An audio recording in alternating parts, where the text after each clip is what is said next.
नमस्कार। मैं professor S Narayan Raju YouTube channel में आप सबका मैं स्वागत करता हूं। हम सब जानते हैं इस वर्ष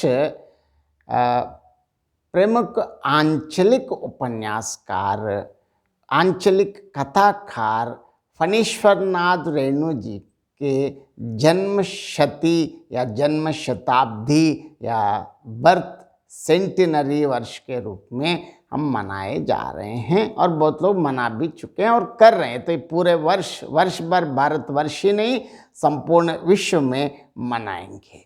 हम सब जानते हैं 4 मार्च 1921, 4 मार्च 1921 से लेकर अब 2021 तक मतलब लगभग 100 वर्ष पूरे होने के इस उपलक्ष्य में मैं फणीश्वरनाथ रेणु जी द्वारा रचित कालजयी कृति महिला अंचल से संबंधित संक्षिप्त जानकारी मैं बताना चाहता हूँ। महिला अंचल और इस उपन्यास से संबंधित कुछ विशेष जानकारी मैं देना चाहता हूँ। हम सब जानते हैं किसी भी रचना के लिए नामकरण एक स्वाभाविक, आवश्यक तथा योजनाबद्ध प्रक्रिया है। पाठक कृति का नाम देखते देखते ही सर्वप्रथम उसके संबंध में अपनी राय बनाते हैं। रचना का नामकरण कभी भी ऐसा होना चाहिए कि कथा का रूप स्पष्ट कर सके तथा उद्देश्य की पूर्ति कर सके। साधारणतः नामकरण का आधार हम लगभग 6 प्रकार माने जाते हैं। सबसे पहले कथा वस्तु के आधार पर, उदाहरण के लिए गोदान। हम सब जानते हैं गोदान उपन्यास में आरंभ से लेकर अंत तक गाय और गोदान के महत्व के बारे में लगभग इसी के चक्कर में होरीराम मेहता जो 5 एकड़ जमीन के जो मालिक अंत में मजदूरी बन के जिस प्रकार अपना प्राण गंवाते हैं, मतलब इस कथा वस्तु के आधार पर। और इसके बाद दूसरा है नायक के नाम के आधार पर। उदाहरण के लिए हम शेखर एक जीवनी, क्योंकि इसमें पूरा का पूरा नायक पर आधारित है। और तीसरा नायिका के नाम के आधार पर निर्मला। हम सब जानते हैं निर्मला में प्रारंभ से लेकर अंत तक निर्मला की बिल्कुल अंतहीन दर्द भरा जो गाथा ही हम देखते हैं। और ऐसे ही चौथा स्थान विशेष के आधार पर, उदाहरण के लिए साकेत। हम सब जानते हैं साकेत कथा तो पूरा लगभग रामायण ही है, लेकिन कथा जहाँ भी चले उसकी जो आधार अयोध्या के आधार, अयोध्या पे ही लगभग चलते, इसीलिए स्थान के आधार पर। और इसके साथ साथ उद्देश्य के आधार पर अमृत और विष, घटनाएं अलग हैं लेकिन इसमें प्रतीक के रूप में। और इसके साथ साथ व्यंजनात्मकता के आधार पर, उदाहरण के लिए नदी के द्वीप। इस प्रकार अलग अलग उद्देश्यों से नामकरण किया जाता है। महिला अंचल में विशेष रूप से कोई प्रमुख पात्र नहीं है। इसमें विषय वस्तु की विविधता, वर्णन वैचित्र्य, वातावरण की बहुलता एवं पात्रों की विविधता है। इसलिए कथा विशेष अथवा पात्र के नाम के आधार पर नामकरण करना उपयुक्त ना होगा। इसमें मेरीगंज ही सारी कथा का केंद्र बिंदु है, अतः इस गांव के नाम पर नामकरण हो सकता है, लेकिन उपन्यासकार ने मेरीगंज की योजना प्रतीक के रूप में की है। मेरीगंज किसी स्थान विशेष का परिचय नहीं देता है। फणीश्वरनाथ रेणु का उद्देश्य मेरीगंज के माध्यम से भारतीय ग्रामीण परिवेश का चित्रण करना है, अतः फणीश्वरनाथ रेणु जी ने इसी आधार पर महिला अंचल नामकरण किया है। इस नामकरण के द्वारा उपन्यासकार यह स्पष्ट करना चाहते हैं कि भारत माता का अंचल धूल से मैला है असली भारत को देखना है तो गांव को ही देखना चाहिए। भारत माता ग्रामवासिनी, खेतों में फैला है श्यामल, धूल भरा मैला सा आंचल। मैं दोबारा बताता हूँ। भारत माता ग्रामवासिनी, खेतों में फैला है श्यामल, धूल भरा मैला सा आंचल। भारत माता ग्रामवासिनी है, लेकिन ग्रामों की दशा दयनीय है। अज्ञान, अशिक्षा, गरीबी, शोषण तथा अंधविश्वास के कीटाणुओं ने ग्रामवासिनी भारत माता का आंचल काट काट कर मैला और जीर्ण शीर्ण कर दिया है। इसके मलिन आंचल को स्वर्णांचल बनाने के लिए ही रेणु ने इस उपन्यास का नामकरण किया है मैला आंचल। नामकरण पात्र, कथानक और उद्देश्य के अनुसार ही होना चाहिए। कथानक के केंद्रीय स्थान मेरीगंज गांव के संबंध में रेणु जी ने भूमिका में इस प्रकार लिखा है कि यह है मैला आंचल, एक आंचलिक उपन्यास। कथानक है पूर्णिया। पूर्णिया बिहार राज्य का एक जिला है। इसके एक ओर है नेपाल, दूसरी ओर पाकिस्तान और पश्चिम बंगाल।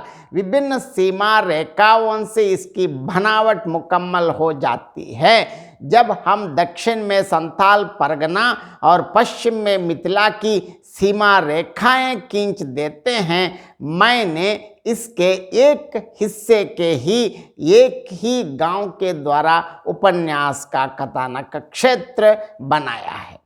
कोश के अनुसार मैला आंचल का अर्थ है गंदा आंचल या मलिन आंचल। प्रतीक के रूप में इसका अर्थ है पिछड़ा हुआ प्रदेश। आज भारत के हर गांव अज्ञान, अशिक्षा, पुरानी रूढ़ियों तथा अंधविश्वासों के दलदल में फंसे हुए हैं। इसके सुधार और विकास के उद्देश्य को सामने रखकर उपन्यासकार ने इस उपन्यास का नामकरण मैला आंचल किया है। इस उपन्यास के प्रमुख पात्र डॉक्टर प्रशांत के माध्यम से ममता को लिखे गए पत्र में गांव की विपन्नता तथा दुर्दशा का चित्रण फणीश्वरनाथ रेणु जी ने अत्यंत मार्मिकता के साथ किया है और साथ भी इसके सुधार का संकल्प भी करते हैं। डॉक्टर प्रशांत मैला आंचल के सुधार में लग जाता है। वो कहता है, मैं साधना करूंगा ग्रामवासिनी भारत माता के मैला आंचल के तले। मैला आंचल का तात्पर्य पिछड़े प्रांत से भी है और प्रकाश ज्योति के प्राप्ति हेतु प्रयत्नशील जनों से भी है। मैला आंचल का अर्थ सतीत्व की रक्षा के रूप में भी किया गया है। कथानक की प्रमुख पात्र कमला प्रशांत के प्रेम पाश में आबद्ध हो जाती है। उसकी मां चेतावनी देती हुई कहती है, हतबागिन आंचल को मैला मत करना बेटी, दुहाई। कमला कौमार्य अवस्था में ही गर्भवती हो जाती है। भारतीय कन्या के लिए बहुत ही भारी कलंक है। यदि प्रशांत उसे ना अपनाता तो उसका आंचल मैला ही रहता, परंतु प्रशांत कमला को पत्नी के रूप में स्वीकार कर उसके मैले आंचल को उज्ज्वल आंचल के रूप में परिवर्तन कर देता है। कथानक के उद्देश्य की पूर्ति प्रशांत के द्वारा ही होती है। प्रशांत गांव के मैले आंचल को उज्ज्वल बनाने का संकल्प करता है। बलदेव तथा कालीचरण प्रशांत के उद्देश्य को चेतना से स्वीकार करने के कारण उपन्यास के उद्देश्य की पूर्ति में सहायक नहीं होते। प्रशांत सदैव रूढ़िवाद एवं सड़ी गली परंपराओं के विरुद्ध संघर्ष करता रहता है। अतः उद्देश्य की दृष्टि से भी उपन्यास का नाम सार्थक है। कथानक से संबंधित संपूर्ण आंचल ही मैला है।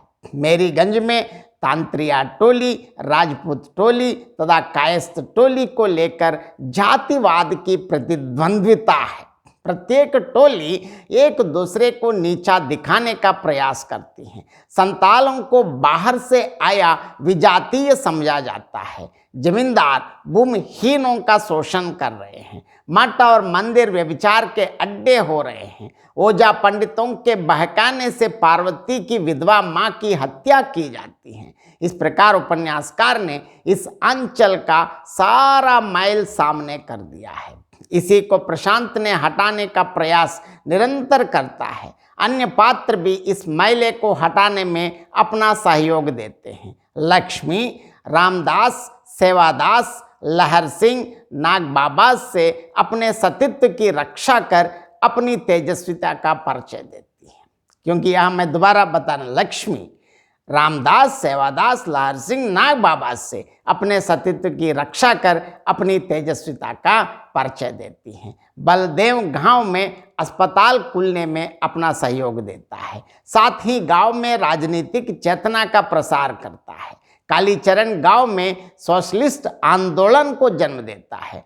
अंत में विश्वनाथ प्रसाद भी प्रशांत से प्रेरित होकर भूमिहीनों को 5-5 बीघा भूमि लौटा देने की घोषणा करते हैं। मरणासन्न कमला डॉक्टर प्रशांत का साहचर्य पाकर नया जीवन प्रकट करती है।